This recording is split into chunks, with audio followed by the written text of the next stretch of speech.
আমরা দেবিদ্বার সুজাতাল সরকারি কলেজের পক্ষ থেকে আজকে থানা পরিষ্কার কাজে নিযুক্ত আছি। আমাদের এখানে প্রায় 50 জন প্লাস টিম মেম্বার কাজ করতেছে।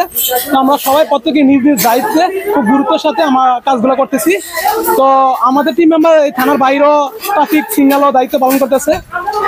আমাদের এখানে দেবিদ্বার বিএনসিসি প্লাটুনের সদস্যরাও আছে, তারপর আমাদের দেবিদ্বার সরকারি কলেজের স্টুডেন্টরাও আছে, পাশাপাশি বিডি ক্লিনারের কিছু সদস্য আছে।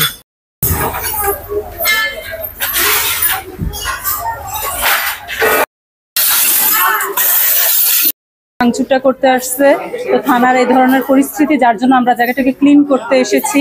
আমরা সাধারণ শিক্ষার্থীরা দেবিদ্বার সুজাতালি সরকারি কলেজের এবং সাবেক সুজাতিয়ান এবং বর্তমান সুজাতিয়ানরা আমরা পরিষ্কার পরিচ্ছন্ন করতে এসেছি। কারণ এই দেশ আমাদের প্রত্যেককে কাজ করতে হবে এই দেশের জন্য। আমাদের 10টা থেকে শুরু হয়েছে এবং আমরা যতক্ষণ অবধি না আমাদের থানা এবং দেবিদ্বার ক্লিন না হয় ততক্ষণ অবধি আমাদের এই কার্যক্রমটা চলতে থাকবে। আমরা প্রায় 50 জনের মতো রয়েছি এবং আমরা প্রত্যেকে নিজেরা আলাদা আলাদা টিম করে আমরা সবাই কাজ করতেছি দেবিদ্বারের বিভিন্ন জায়গায়।